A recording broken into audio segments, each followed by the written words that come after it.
By the end of this video, you will have a fully detailed schedule that covers every event that you'll do with your group for a full year. And when you hand out the printed schedule, not only will you be building anticipation for your events, you will also be giving people enough heads up, which means more people. And even if you're not leading specifically a church youth group, you should be able to find a lot of inspiration for your own schedule. Throughout this video, you'll see me using this schedule as an example, which is available for you in the description if you want to use it as a template. I'll print these out on a fun color and then hand them out to my group, and I think having a physical version of the schedule helps people remember the events better. Normally though, I do include a QR code on the bottom that links back to the online version so that they have that too. To generate that, just get the link from your document and use qrmonkey.com to generate a PNG that you can throw onto the corner of yours. Now the bulk of my curriculum will come from having youth group meetings on the 1st, 3rd, and if there is one, 5th Sundays of the month. I work with youth in 6th through 12th grade, and I found that this level of frequency helps keep things consistent without overloading people. And I prefer doing it this way instead of just straight up every other week because it's a little bit easier for people to remember, plus I figured it couldn't hurt to have an extra one every now and then.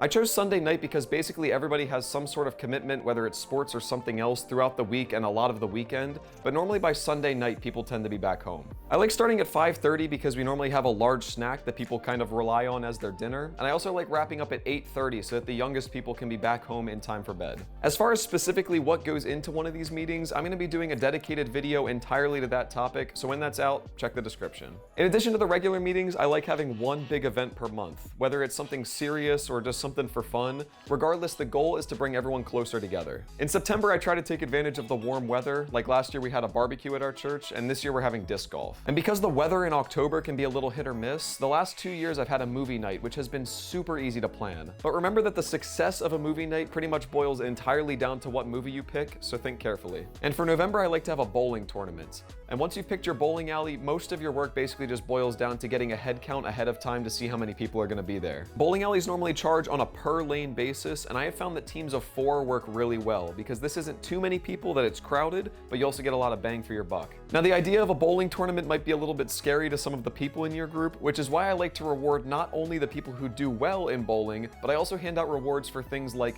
most gutter balls or best victory dance. I printed out these little certificates for people, which I've included in the description for you. And for December, we had our weekend-long retreat. This event was about taking a step back from the noisiness of the world and really just focusing on being with each other. It's sometimes fun, sometimes serious, but out of all of the events we did, it had the single biggest impact on our group dynamic. No matter where you are, there's probably a retreat center close to you, but I would recommend trying to find some place where you can have one small building just for yourself. Planning a retreat is kind of a whole other beast, which is again why I'm going to be making a dedicated video just on that topic, so check the description to see if that's been posted yet. And moving on to the spring, normally in January we don't do a big event, but that's just because of our personal scheduling, but in February we have a video game extravaganza. I'm a pretty big gamer myself, and so I love the idea of just setting up little areas for people to play and letting them go crazy. You might have a Nintendo Switch with Mario Party or Mario Kart or Super Smash Bros in one corner with a laptop that has the Jackbox Party Pack in another. Or you could have everyone bring their own consoles to compete directly against each other. There's really a ton of options. In March we do an overnight lock-in, which is honestly one of my favorite things that we do. We get to our church at 7 p.m. and shortly later head out to a laser tag reservation.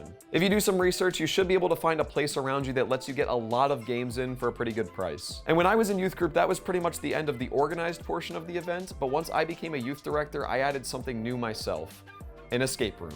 This is of course optional, but I did a ton of research into what makes a good escape room and created a huge puzzle with a backstory that everyone got a chance to take on. This ended up being way more work than I thought it was going to be, but my group loved it, and so I would highly recommend. From there, the rest of the night was theirs, and we pretty much just stayed up all night playing different games. And I've saved the best 2 for last, because in April we have an event called The Hunt. This was a kind of scavenger hunt where I broke people up into teams of 4, and the challenge wasn't revealed until they got there. Our first hunt took the form of handing each team a list of challenges that they had to take pictures of themselves doing, such as take a picture of your entire team in a tree, or take a picture of someone from your team touching a bald guy's head. They had 3 hours to complete as many challenges as they could, and each task had a different point value based on how difficult it was. At the end, we just added them all up, and the team with the highest score won. That's just one of the forms that the hunt can take, but the spirit is always something similar. And finally, for May, we had a mystery trip.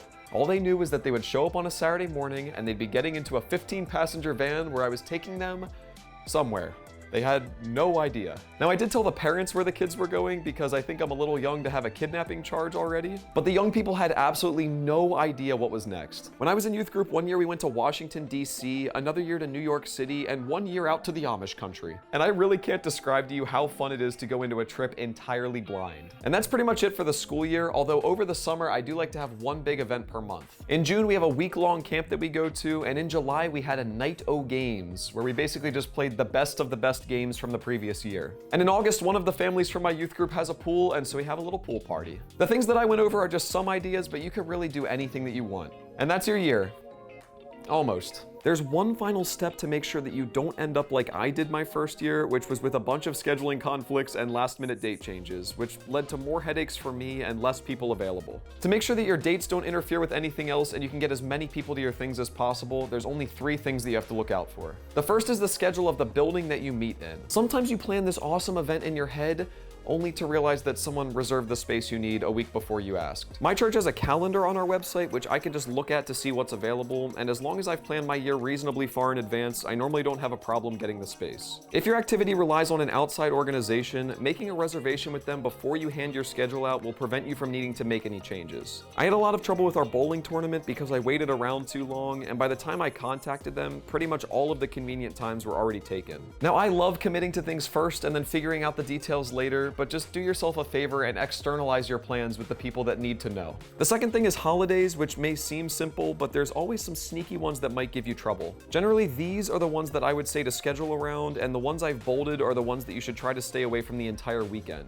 And finally is just your personal schedule. I wasn't very organized with what I had upcoming until very recently, and that led to a few times where I had to change up the date of an event later on. You really want to do everything you can to not have to change the date once you've put it out there, because as much as I love young people, they're not always the most organized. I hope this video helped you out, and if you have any other tips, feel free to leave them down below. Thank you so much for watching, and if you enjoyed, check out the description for more.